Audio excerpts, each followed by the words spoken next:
So we are very happy to have Li-fang with us. She's also working on the blue economy. She's a very good storyteller. And so we are very happy to have you with us. Thank you, Kinchi. It's my great pleasure to be here. And I'm a storyteller for about 20 years. First time I encountered blue economy was in 2010. So the end of 2010, I was invited to be trained by Gunter, who is the founder for Blue Economy. But first of all, I would like to invite you to, I'd like to share with you what I have been doing for the last 20 years in Taiwan. And storytelling, in my mind, is a way of giving. So it's a give economy. The more you share, the richer you become. And not only that, I think blue economy has zero waste, and for give economy there's no distance. So let's hear about this. I'd like to bring you to Yunlin. It's the central part of Taiwan, and this is the old house, which was built in 1920 to 1923. Who lived here is the highest official rank during the Japanese colonization in Taiwan during that time. And since 1990s, or maybe after that in 2000, it became abandoned. And so once upon a time, it was threatened to be torn down. But the local people got together and preserved this historical site. So 2006, I completed the renovation. 2007 in December, then I started the Storyhouse. What is a story house? It is a house for everyone. Everyone is invited. Everyone has a story. And each one of us, the story is unique. So each year, we will do a poster like this, symbolize that everybody participated in the storytelling, because regardless of the age, everyone could tell. You could also come to share what you wrote, or you can just simply come and enjoy a story from others. And we believe the world we make the world we live from people around us here. And so everyone has a story, so this house is for everyone to come and visit. Also, I believe that storytelling is like an invisible line that connects people's past, present, and the future together. Storytelling is like a bridge, which is also a connection. Like now, I'm telling a story to connect you with the future, and especially the story about us. Storytelling is a give economy, a way of giving, and it also is a way to share happiness. And most of all, we like to, and most interested, is to create humanity, the value of human. And that is the highest quality of life that we are trying to achieve. And why storytelling? Because our next generation, the children of ours, they are such a pure soul. They need to learn so much, and we are the one that we can pass down what we have. So the more you share in story form, the more these kids would learn and be educated from. Also, I believe that storytelling is such a simple way. The kids are so curious. As long as the story can inspire them to think and they can imagine for the future, we have succeeded in education. So when I was invited by Gunter to visit Bhutan in 2011, it was such a great privilege to learn from the king the happiness. The school of thought, or people believe, what is happiness? There's three very important parts of being happy, in my opinion, and I also learned from Bhutan. One is to discover that we are actually very fortunate. We are able to provide service, or provide energy, or provide knowledge to share. Also, we have another part is to create happiness. Once we know that we are able to provide, we'll be able to get together and create more for each other, and then to continue the happiness that we have created. Now I'd like to ask you, if you think about what happiness is all about. What would you do the easiest way each day to make yourself happy, as well as the same time you make others happy? And to me, it's very simple. You smile. So simple. You can then translate the message. And also, I think we need to have a place that people come together for goodness. So Storyhouse is a place to share for benefit. And we'd like to take you into this Storyhouse. When I thought about storytelling, I thought about you can discover that happiness can be so simple. Every day, anywhere. Like this one. We take bamboo and we put on the ground and we just put with some music together. Children can dance and they can do some exercise with the rhyme they recite, and they discover the beauty of the culture and the language. Then to create the happiness or the culture that we would like to, we need to do it. Not just thinking, not just saying, yes, this is the way to go. Also, we need to continue to maintain what we believe as a culture in our everyday life. And most important of all is to share the story that inspires you. And at the Storyhouse, we aim to continue and to pass down whatever the knowledge, the culture from our ancestors. Also, we have an obligation to carry forward. So in order to do so, at our Storyhouse, we start with age very young. 4 months old, they have a tradition, try to blessing the little ones to grow up prosperly and happily and healthily. So we had a ceremony called Souxian. Then at a year old, it's 1 year old birthday, we got together for Zhuazhou. That means that the parents and the grandparents and the brothers, they all get together to give these little kids a blessing and to know if they could be someone special in the future. And then we also tell stories about people who care about the land in a very ethical way. These organic farmers, they use their life and time and energy try to do the best for the ecosystem. Not to use pesticides, not to use fertilizer, but to cultivate the land and to make everybody can consume locally and can be healthy. And we also take the story that inspired us, including that was generated locally, to share around Taiwan as well as around the world. And this was when I did a storytelling tour around Taiwan a few years back. It took me 2 years to go around Taiwan, and every year I have a bicycle storytelling tour in Yunlin County. And then lately I've been going around the world. So this is the another kind of happiness we like to bring to the Storyhouse. It's to connect the author and the reader together. So when the author was invited to come, we will read their book and discuss about the content, and people can ask questions right in person. And that's such an intimacy relationship between the writer and the reader.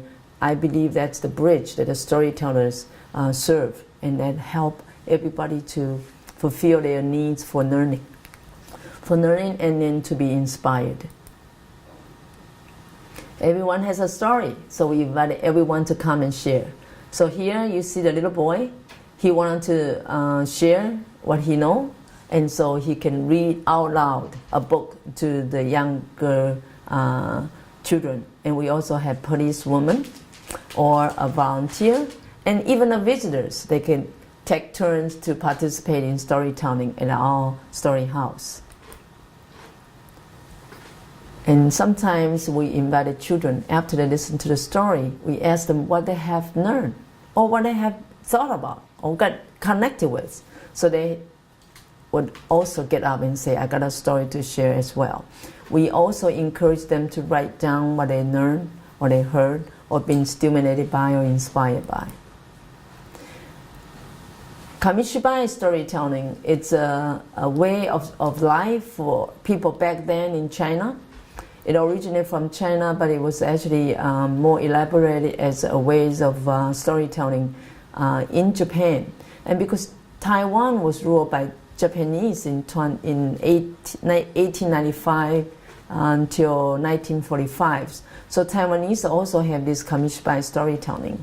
So when I was operating this Storyhouse in Yunlin County, I decided that this is such a great way to share. So we adopted the kamishibai, that it's made a wooden box, and then you put the stories as a drawing pictures, and then we share with people. Come to the house, or we bicycle around the county or the community, or you can even take a portable story boxes to share. And of course, the happiness is all through storytelling. So I call it as a storytelling movement in Taiwan. So from listening to the story, to speaking, to read, and to write, everybody can be part of it. And not only that, we have been to many, many places in the county of Yunlin as well as Taiwan. We started from the Storyhouse, and we go to the rural area, go to the elementary school, college, and whatnot. So whenever there's a need, we will be there. And there's so many different ways of telling stories. Stories not just from book like this. Most of people think that storytelling has to have a book to tell. But a lot of story, we know you can actually look at the pictures. Or you look at a film, or even music, or dance, some art could also convey the beauty and the core value of storytelling. So here we have people with the theater play right out in the backyard of the Storyhouse, or with a concert, with a story, with the musician who is a songwriter. And the song has a story related to the history, the background of people, and that. And this story on the right-hand corner here is actually about the local people and how they tell the story about their community through acting. And then right here is actually my daughter, who is a volunteer for the Storyhouse, and she danced the story. So people can gather and appreciate the art of storytelling in many different forms. A lot of time we forgot our tradition, especially in this particular time in our life, that everything changed so quickly. And some of the great tradition has been gone, and we don't even know about it. And this particular one is called blowing candy. I'm not so sure here the audience know about blowing candy, but to me that is something is almost disappearing from Taiwan. So this elder here, he's one of the only four masters left in Taiwan. They could do the blowing candy and also doing the puppetry by candy. So this is the way we like to invite him to come back and share with all these modern time people to have that experience and have that memory in head. Story, it's a very important content of our learning in our everyday life. Perhaps most of us would agree that storytelling is a very primitive way of learning, especially in this very primitive culture, like in Aboriginal, like in many cultures across the globe. We do the narrative or legend.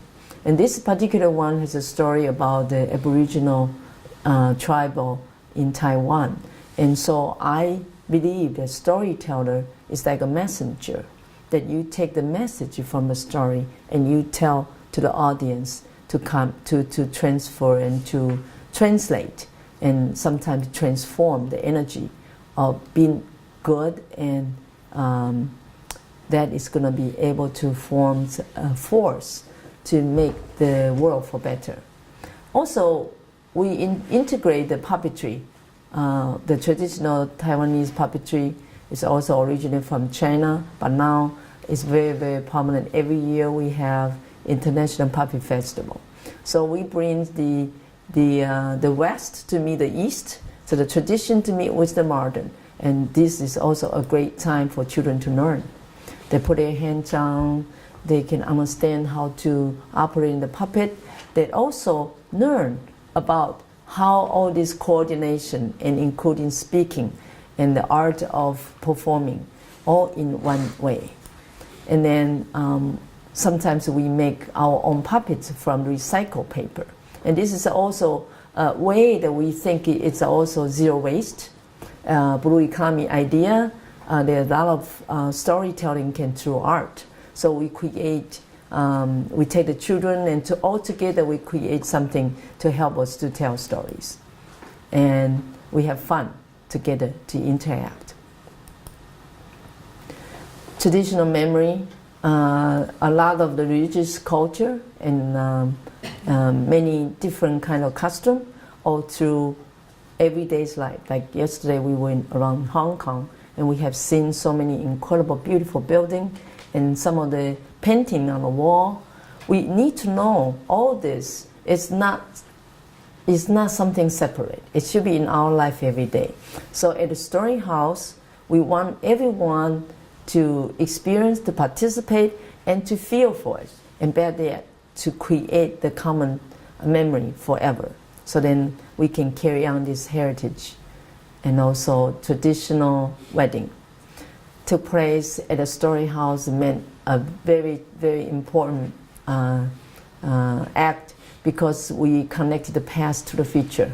So when the couple, they tell stories during their wedding, and then they use the traditional Chinese way to get married, and the Taiwanese, they have their own custom, and all together this will bring people to learn about the wedding in a very historical way, and also very much like a storytelling.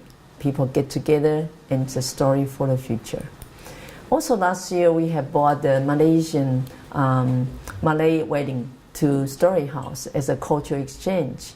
And all these different cultures, when they come together, will enrich the community, will make the world without boundary, without these barriers. We all learn that people in all spheres, they all come together and we share, and the more we share, the better the world will be.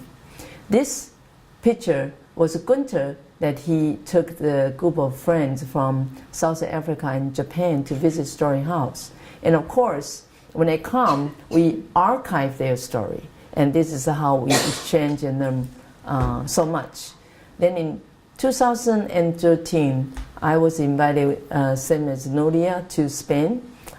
We were in Madrid about the Blue Economy conference. And I just learned this trip that Kimchi didn't make it to go at that time. We were sorry to miss you then. But that time I was sharing story about bamboo as a sustainable species, which would be very important to help with the global warming, because bamboo could actually absorb carbon dioxide 40 times more than eucalyptus tree. And also it can create water by taking the water from the underground 3.5 times more than it needed. It can filter water, and bamboo can make charcoal. Bamboo can also build. We can wear bamboo, eat bamboo, live bamboo. The other thing that I bought about this Blue Economy for storytelling, it was about the coffee that we drink every day. Do you know how much coffee that we actually drink? Only 0.2%. 99.8% of coffee are in the ground. So then if we take the coffee ground and we can make into substrate to grow mushroom, we can also add polyester that to form a film, and then you can actually make a textile. So this is invented as an innovation by the Taiwanese syntax industry. So the other things that I also shared during that conference, it was about stone paper. Right here, this is a stone paper, okay? And here is an ordinary paper. If we put both of these paper in the cup here, for about a minute, And the paper that after we remove from the water, it will behave differently. Normally, if you immerse the paper in the water, because most of the paper made from trees, yeah, or grass, but the stone paper is made from 20% of polyester, 80% stone powder. Any stone could do, so you don't have to recycle. It's sustainable, reusable forever. Where the polymer, the polyester polymer, it can recycle 1,000 times. During the process of making the stone paper, there's no need to use water. They only use water to chill, so they don't waste or pollute water. They do not cut down trees, and so you can save the resources, and also the stone paper can behave just the same. Almost, in some ways, they can be more unique than the ordinary paper. This book is printed in ordinary paper.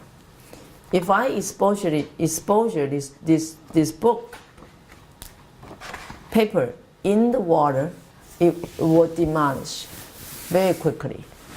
However, if this book is printed in stone paper, you can read under the sea, in the swimming pool, in the tub. When children can read their own book, if you spill coffee or water, you just wipe it out.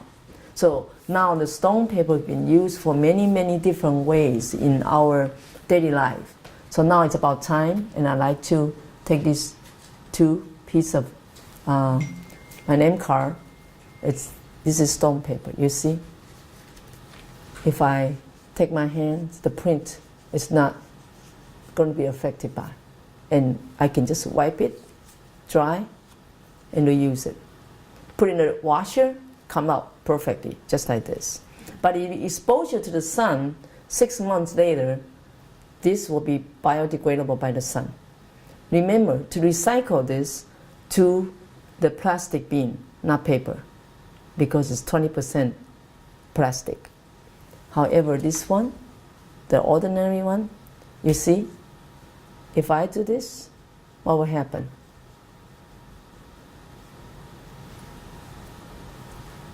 And it tears very easy. However, it's still there. So this is the difference between the stone paper and ordinary paper. But the most important thing is that it does not waste water, does not need to cut trees. It can be used for as long as it exists in any stone. You don't need to have a recycle factory necessary, because it all decomposes into the powder of the stone. And of course, there's a lot more to talk about bamboo later. And so I was invited to the American Bamboo Society in 2014 after Gunter had inspired me in 2011. I funded Taiwan Bamboo Society in 2013. So 2014, I was invited to America to share about what we do in Taiwan about bamboo. Here you see I make a toy just like the same one I brought to Madrid. I share with the world that what bamboo is so flexible, it provides all the needs that we could use for, and also it's very cheap, very affordable for everyone. So blue economy, the sustainability is to meet everybody's need. And it is decentralized, so it can be in your own community. You can grow your own bamboo, you harvest for your food. You can use the bamboo to build your house, and you can also use the bamboo to do textile. You can also use the bamboo to grow mushrooms as well. But we know that many places in the world actually is suitable for bamboo to grow. And I think last year, the climate change meeting, they already agreed that bamboo will be one of the most important species to encounter global warming in our future time. Besides the bamboo and the storytelling, I'm also telling stories about puppetry, because right next to us at the Storyhouse is the puppet museum. And so I organized two 3 years of International Puppet Festival for our county government. And at that time, I used the local people to help, the volunteer to help. In about 10 days, we have 60 volunteers come and take care of this fest. And so Israelis learn about our storytelling and puppetry, so they invited us to go. And so here I was talking about why Yunlin County and why the puppetry is so popular in Taiwan. And right now I think the puppetry has taken to another era, because we have special effect for glowing in the dark and doing all kinds of gadget. Then, of course, as I travel around, I take and share stories. I take the story that was generated locally and the story that I learned from Gunter in the Fables stories, and I was invited by Nuria to Mexico. So this is the community that Nuria was talking about, and I was there to share with children. And look at their eyes. I mean, they were so attentive in what I have to say. Even though I do not speak Spanish, I need to have a translator. But still, their attention was there. The cup here, it was to show them about a stone paper as well. Because children need to see. They need us to connect that. Okay? So if we show them this, they can imagine. Like right here, I also have got something to show. Here we have eggs, perhaps we eat for breakfast. And we have the eggshells. Normally we throw this away. We eat the egg and we throw these eggshells away. But this eggshell, we all know, contains very rich calcium, which is very needed in our soil. Then we happen to have banana or apple peeling or whatever in the morning for breakfast. The banana peeling, because we have calcium, very rich calcium, and potassium. Potassium and calcium together, they actually can create, if you have some little water added, you can create a flow of electricity. So I will have a meter with me, and I just take the banana peeling, then crumble up these eggshells and put them all together and add a little bit of water. And then you can show the children electricity can be generated from this waste. So zero waste idea from Gunter's fable, we need to translate it in this way. And this is the way I enjoy doing to be inspired and inspire others as well. So I also ask the children to think, what makes the strongest tree in the forest? And in fact, the fable called The Strongest Tree might be the best one to demonstrate what blue economy is all about. In order to become the strongest tree in the forest, the tree, of course, we need sun, we need rain, we also need each other.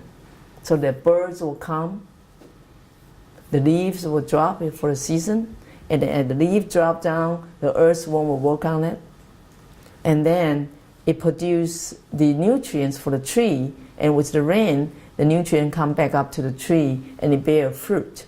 And the birds and butterflies and honeybees come, everybody all benefit from it. And the more you share, the stronger you become, because we need each other to create the world. And so this is what we believe that you need. You meet everybody's need and also try to create better tomorrow. And this is just a recent trip to Colombia. So it was my great privilege to also share a story about zebra and about termites, and how the gaviotas, they had take the inspiration from nature, like the zebra, the color of the zebra, and the termites' home, how they construct, put them together as a ways of the construction design, and they will make the inside always constant at 26 to 28 degrees Celsius, and the humidity always at 61%. So we do not need to turn air conditioner on, and it can be very, very comfortable and suitable. I always joke about, if you live in such home, you're wrinkle free. You don't need Patera. Okay, it also the bamboo itself brings the coolness. So it is a very important message for the future. And I also was in Indonesia. After I learned about Gunter, that he had, I think it was the very first slide he showed us. He was sorry that even though he was the funder for e-cover, the first bio soap in the world, it was actually established by Gunter and Michael Braungart. However, after he learned, one time he flew over Indonesia and Malaysia, he saw this rainforest just disappeared because people will cut down the rainforest and they grow the palm tree. So he felt like he is responsible for that. Therefore, he does not believe the green economy is enough. So he proposed for a better solution. That is the blue economy. So when he was so humble and to share with us about what his reflection about, he take action to correct, to make better. So I decided to take a trip to Indonesia to see it myself, to archive the story in person. So I also took the airplane, and I see it was clear cut. And every minute that we sit in here, the size of football field of the rainforest disappearing. And not only in Malaysia, lots of places, but very, very fortunate that we have a lot of people who around the globe are working together to make it better.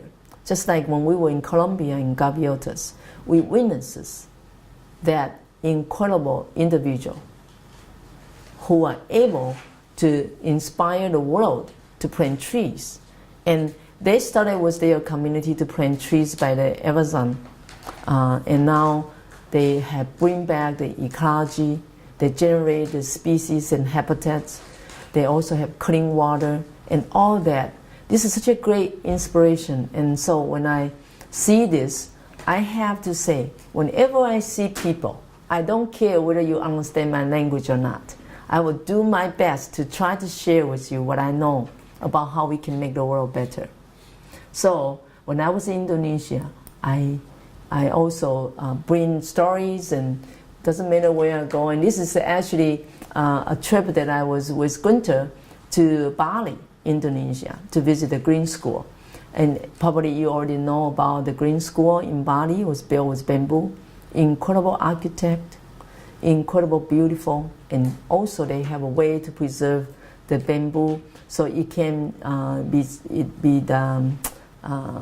avoiding the decay. However, we are still working on the best solution. How to preserve bamboo without polluting water. How can it be more eco-friendly? So all this idea, when I share in Spain, one of the funder of the funder squad, David, he invited me to the funder squad in Taipei to share about what I have been doing. And all the funders here are all entrepreneurs, and they all have their experience in funding and initiating things for better tomorrow. So right here, the platform is free. So we come together to share everything we know. You don't have to worry about whether the secret will be sealed to someone, whatever. But all the people doing that, and I think this is the world we make. I believe this is the hope for the future. Right here, Xiang Fan, I encountered him in Bhutan. He actually is a very important scientist for the wind power and solar energy. He is now in Hong Kong. And unfortunately, this trip I wasn't able to get a hold of him. Otherwise, he could be invited here to also share about blue economy. And whenever I get back to the other side of the world, I also bring stories back to United States, where my husband and I used to stay and live. And I will call for a story gathering in America. And people get together, we share, we learn from each other.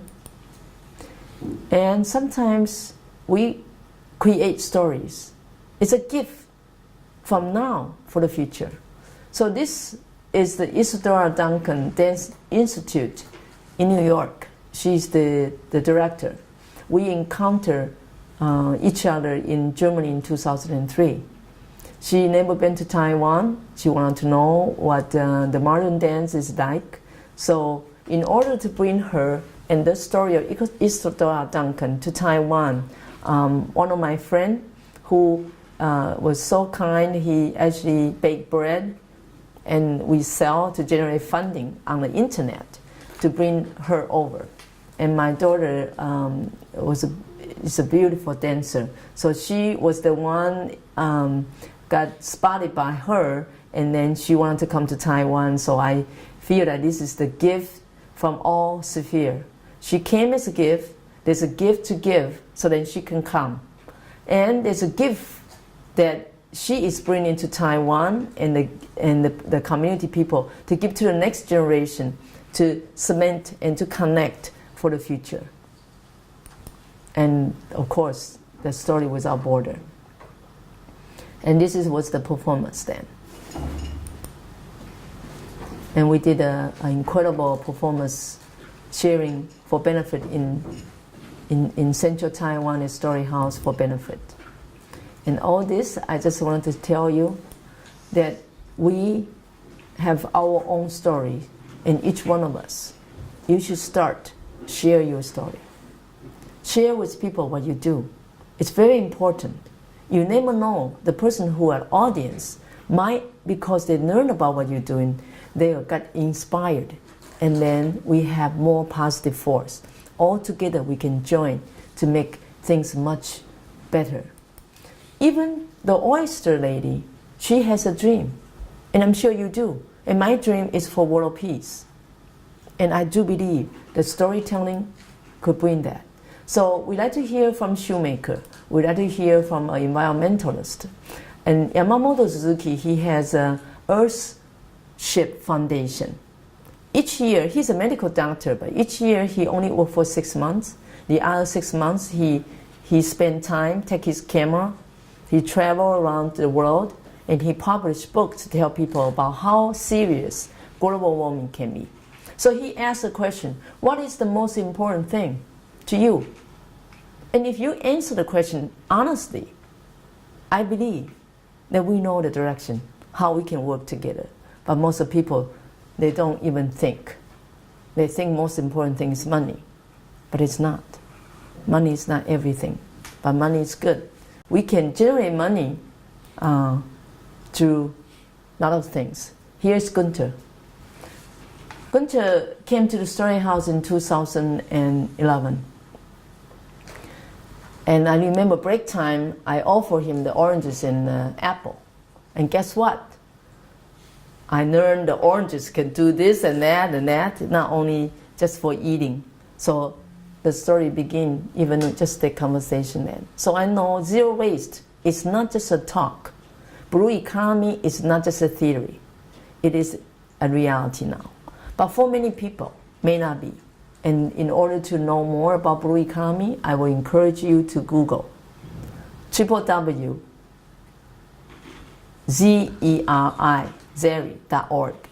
and you will see the website, and it's a very simple way that Gunter created a simple show. In less than 3 minutes, he can explain between the green economy and the blue economy.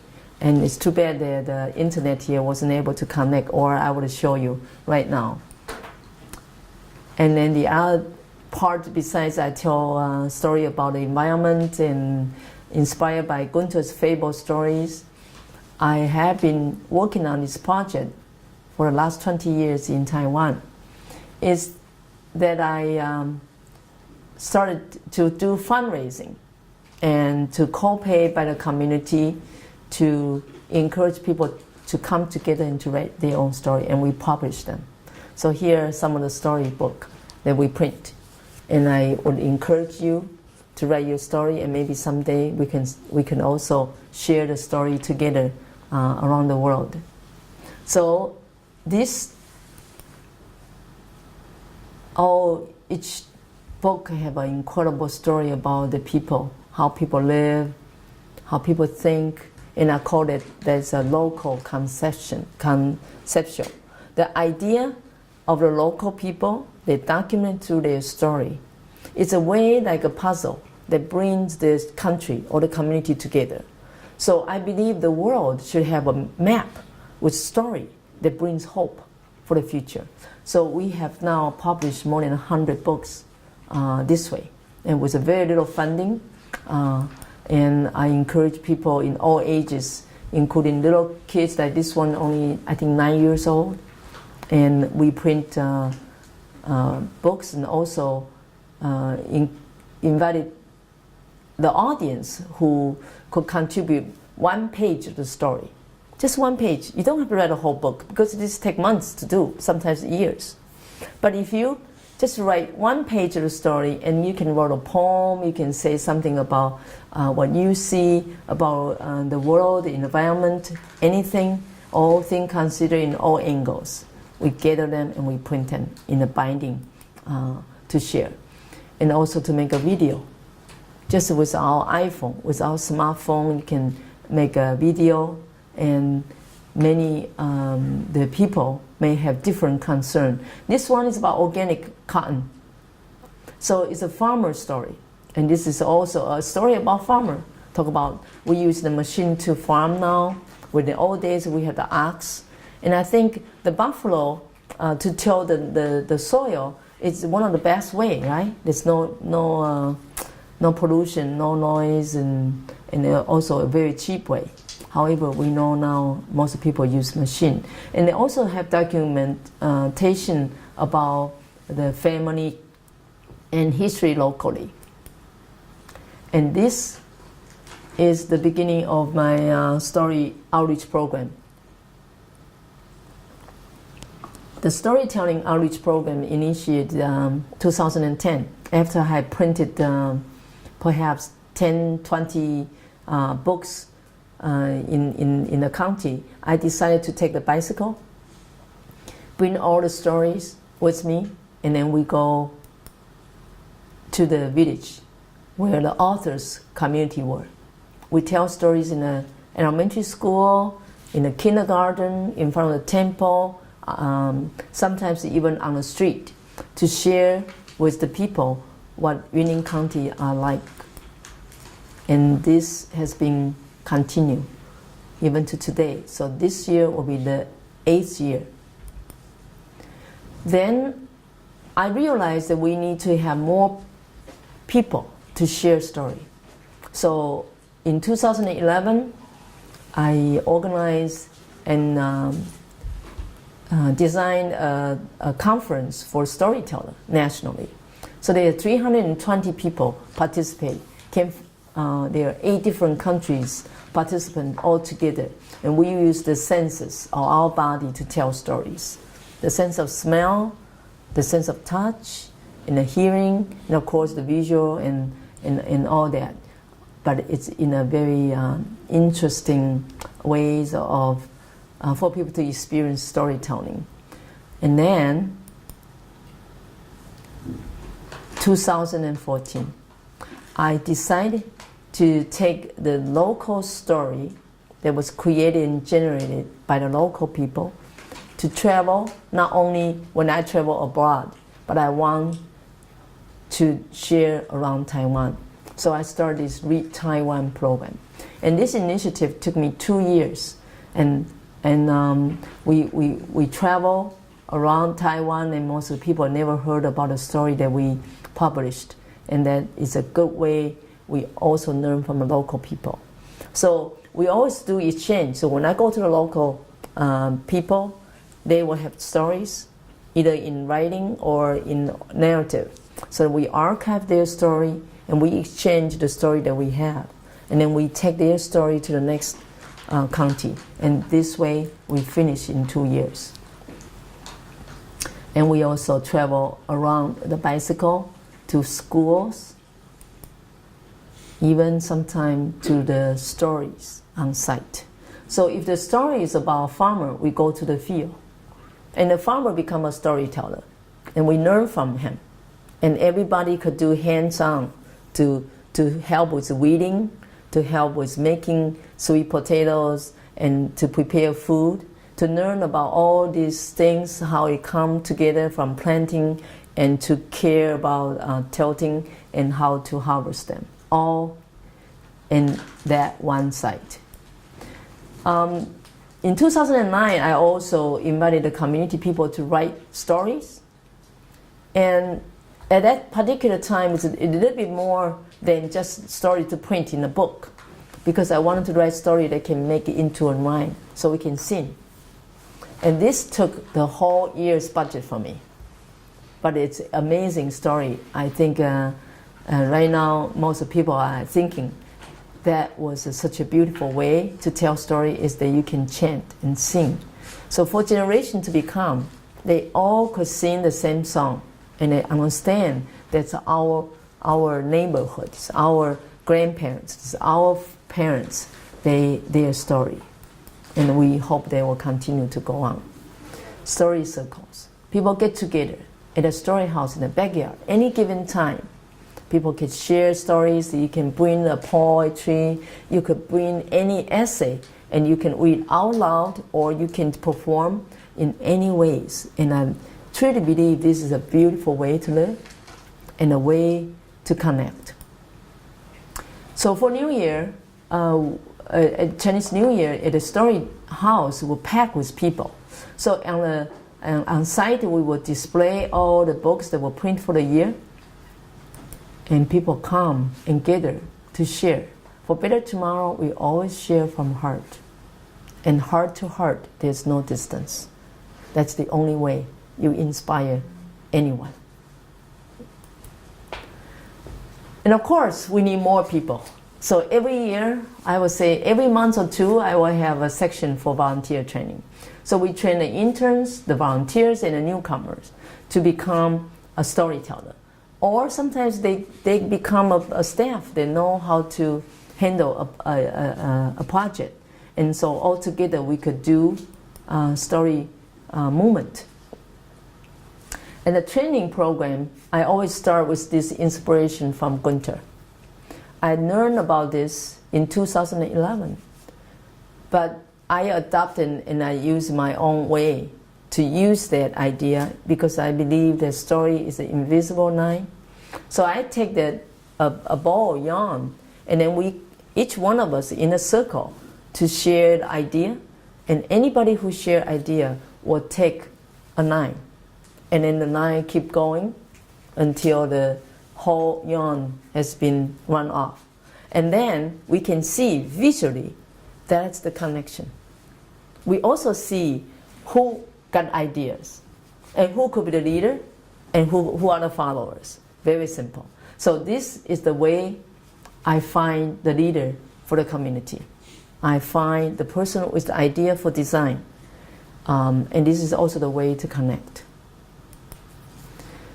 So when Gunter came to Storyhouse, I used this poster to share with everybody the blue economy idea. Why blue? Because the planet is blue. Why blue economy? Because green is not enough. We need better one. You see here, we have this tower for electricity tower, very big one. Imagine this, with all the wire that we put, if we put a line and the wind go through, the vibration itself is energy. So the discovery itself, we don't need to cost any more money, yet we can generate electricity. So blue economy is meant to take what we have and to generate. But first we need to assess what we have. Then we scan what we're going to do. Then we implement the system thinking.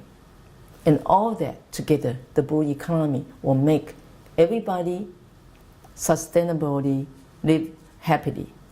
And you don't have to pay very much money, including building a house with bamboo. Imagine every day the water that we drink is the same water we flush the toilet. That's why I'm so much appreciate that Nulia do the dry toilet system. And I know Gunter shared with us there's a reuse the inner tube from the tire, the truck, big truck. And because it's a hydrophobia, the inner layer, the rubber. So you used to do the toilet for men. For when they urinate, and there's no trace of the residues of the urine will stay, so there's no smell. Everything go to a container, and with all the urine, they can go through this system with the condensation as well as the centrifuge, the vortex, and then you can derive clean water, drinkable, from the urine. And of course, for the soil, the solid soil one, you can use take away the temperature. You change the temperature and take away the moisture, then the bacteria will not grow. The soil can then go back to the field.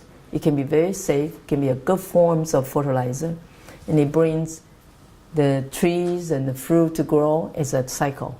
And you see, that is the blue economy. Also, there's inspiration from zebra. Do you know why zebra is black and white? Just being a zebra is 10 degrees Celsius cooler than lion or elephants on the prairie. Because in the prairie, the daytime is very hot, so the white color reflects the heat. And nighttime is very cold, so the black color, during the daytime, is like a solar panel. It absorbs the solar, and it keep inside, and so the hot air goes up, and the cool air comes from below. So it has a ventilation system by itself. Imagine this. Our campus here, we painted our roof black and white stripes like zebra. 5 degrees Celsius cooler. And don't doubt that, it's a reality. Many, many years ago, in Japan, in Zimbabwe, in many parts of the world, they're already doing this. And why don't we do it here? We don't know that. That's why you need storyteller. That's why you need to share.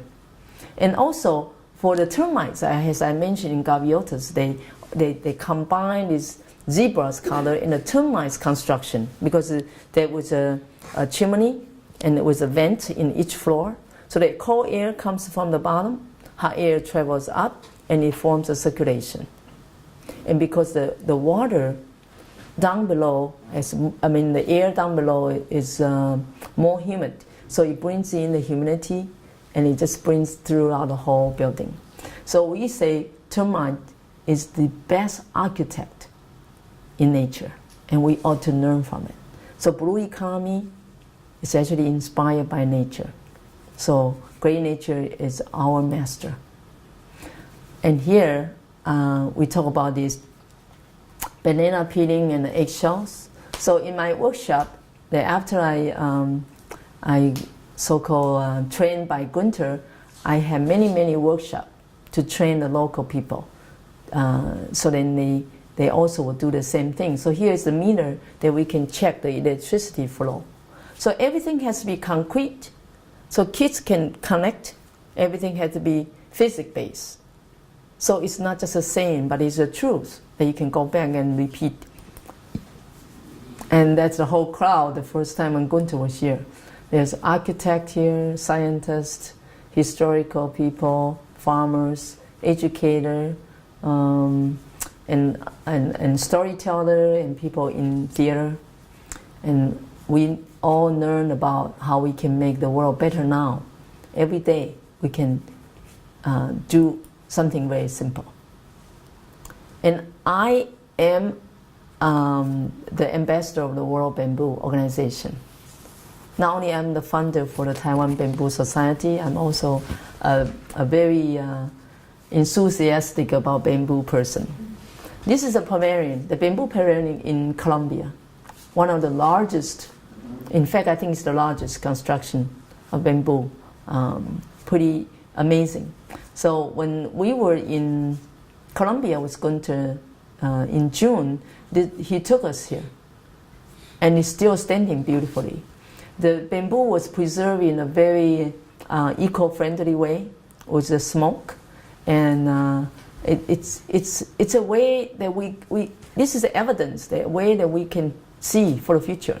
I know you cannot imagine this building going to be built by bamboo, but I'm pretty confident in the next decade or two we will have tall wood made of bamboo. Skyscraper can build with bamboo because the technology is here.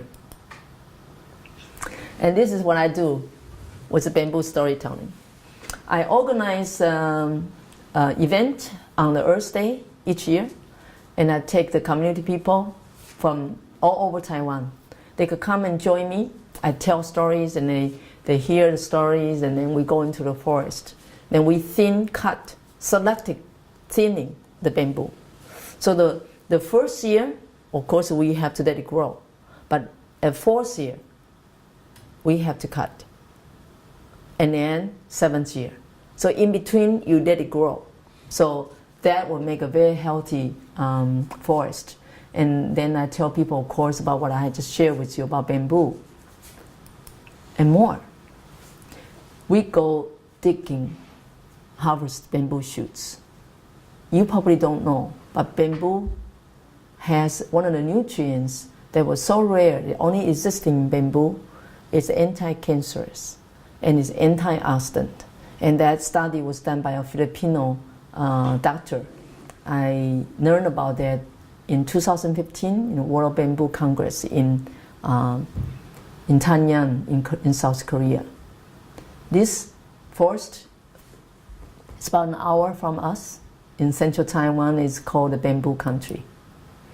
This is what we do. After we select and cut the old bamboo, we split them open into 2 or 3, and then we make this half we make the fence. And then the siding, the branches, we cut it down and make it into the fence with the bamboo. How do you call that? I can't think now. It looks like this. It will look very nice and also make a barrier. It's like a walking pathway, a trail for the bamboo forest. And this is a yummy bamboo. Taiwan now has a technology that can treat bamboo after the harvest to be vacuum packed, and you do not require refrigeration for up to a year.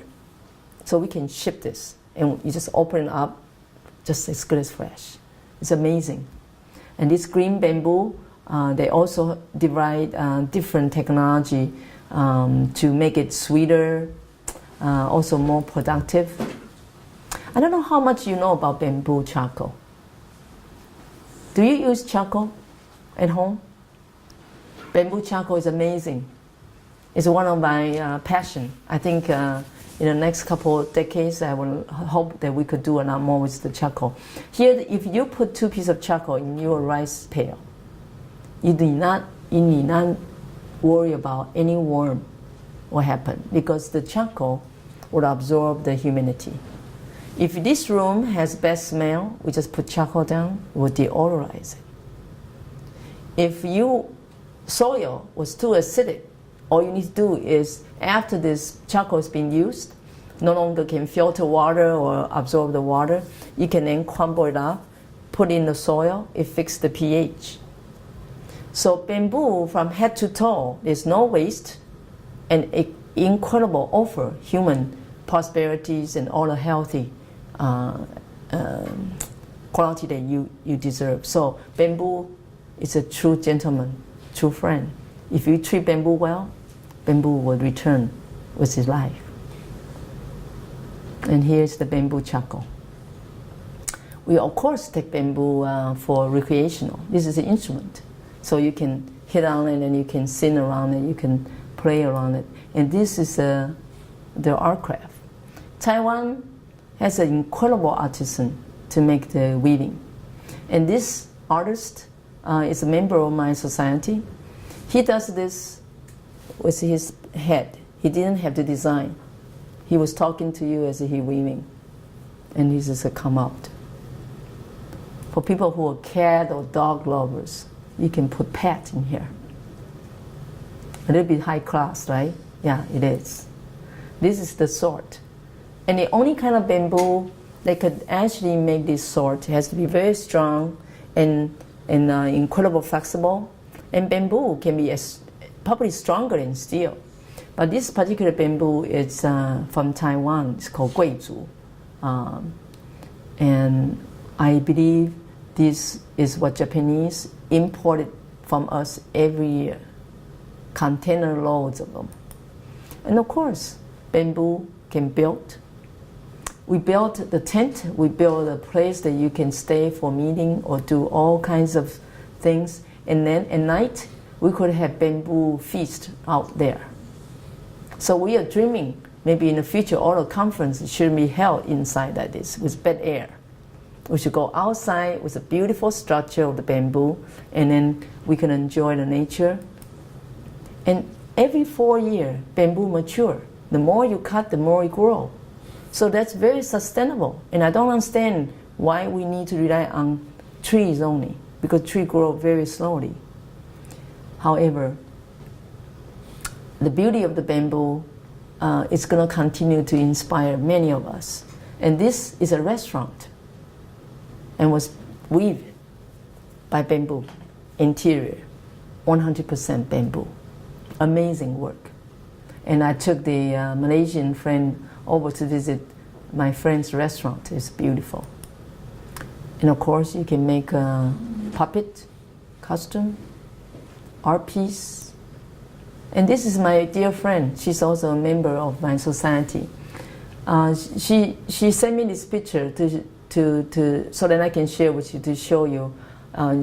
First you cut the bamboo, you harvest and you treat them. Then you have to take the part and take the skin off to do the weaving. And many things rely on experience. And this is quite a revolution.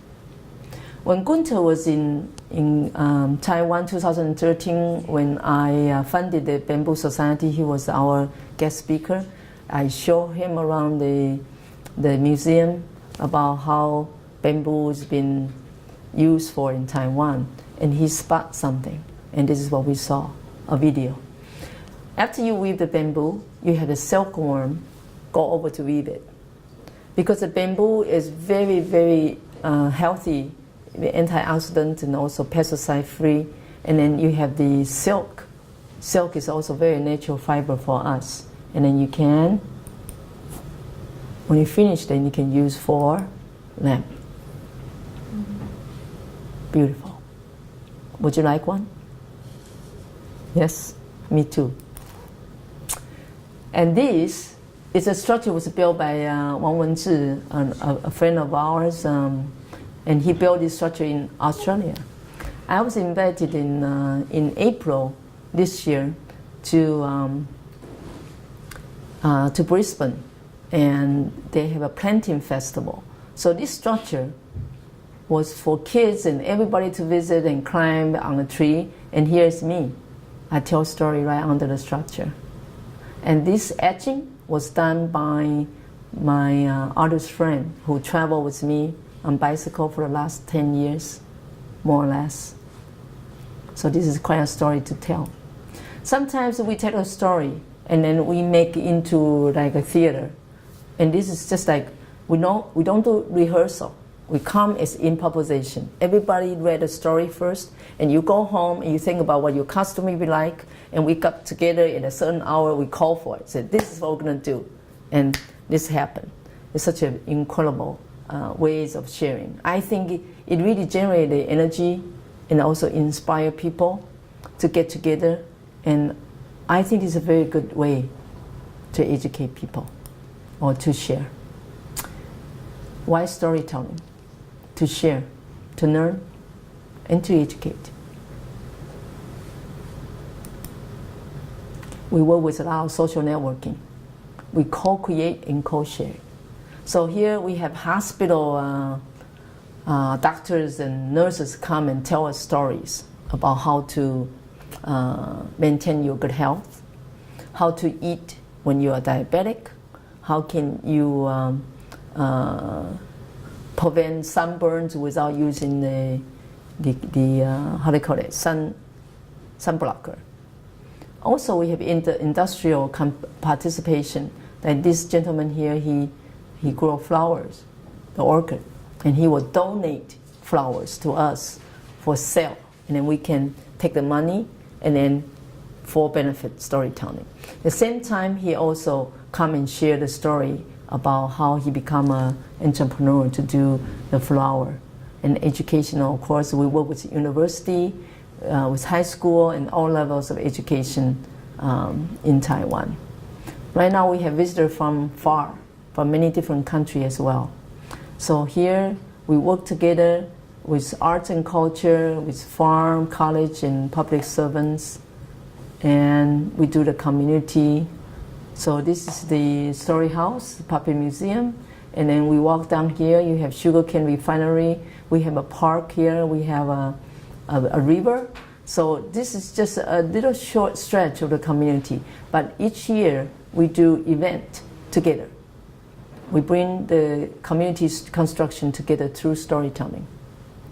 And I encourage everybody to write, so every so often we will get together with something, and this one is about Huwei Township.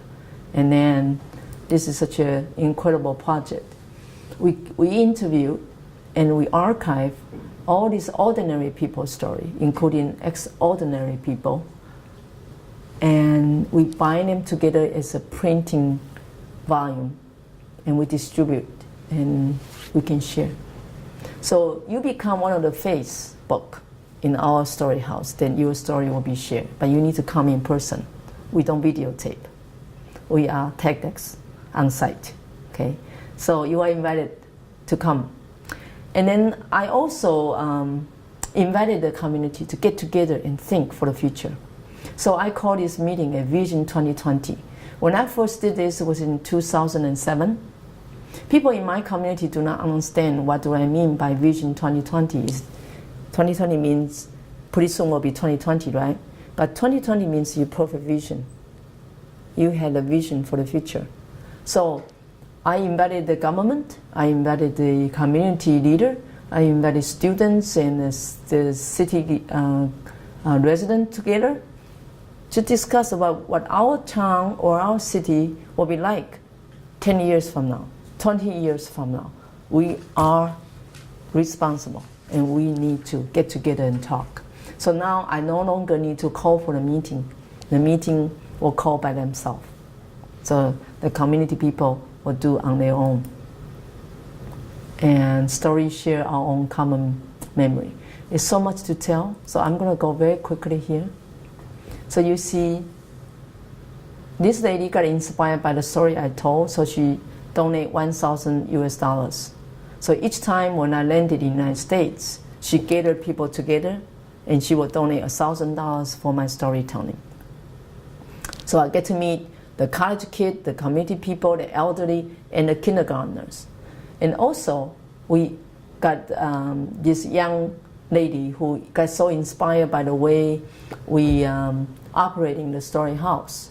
So she designed a story through a poster, and she won the design award. Then she donated this piece to us. So then we have her story archived at our Storyhouse.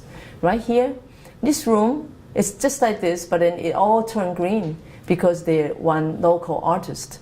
And she asked if she can be the resident of artists at our Storyhouse. She want to turn everything green to make everybody slow down so can sit down and be connected and engaged. And that was a beautiful, beautiful experience. And that's Gunter. I'd like to share, this is what I quote from Gunter. If we only teach our children what we know, they can never do better than we have done. And this is what I say. Stories inspire us to think, to change, and to imagine for the future, for better. And the story movement, as you see, I just shared with you more than 100 slides. That what I did, this is only in the last couple of years, but I have been doing the Storyhouse for 10 years. So in December, we will celebrate the 10th anniversary. Storytelling movement for me has been the last 22 years. So we are now the gig economy because different countries were inviting me to share how the Storyhouse can be done. And so now I go abroad, people pay ticket for my flight, and then I share with the community people how I bring people together and do this program. So that in turn is also give economy. And we make the world we live. And story has no borders. And finally, I like to invite you to think we should join our hands together for everyone to see. And remember that a stranger is just a friend to be. And the world needs us all, not just someone. And everyone can make a difference, started from you. And then we create a platform. And a group of people get together with the platform, we can achieve our quality of life. And everybody can do it. And so, if you agree with me, the story can be very influential. Let's do this. The last 2 days I've been here learning about Hong Kong from you. I will take your story with me as I travel. And this is the poster when I traveled to Malaysia. The Malaysian came to Storyhouse for 7 years in a row. Every year they come with the bicycle with me and learn all these community stories, and then they print one story like this.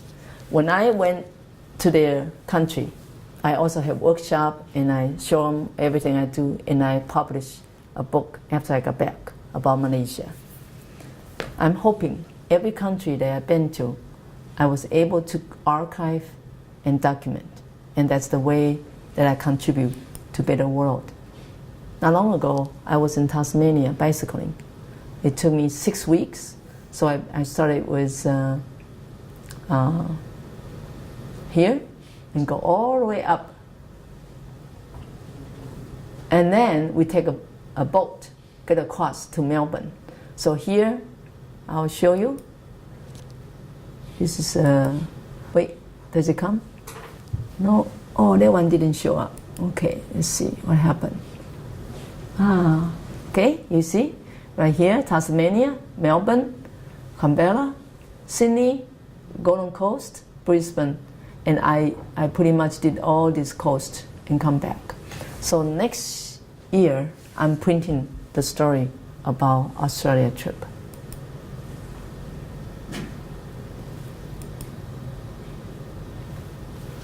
This is a message for you. Happiness can be so simple. And Taiwan got it. We have a Storyhouse, and so can you. And thank you very much for listening.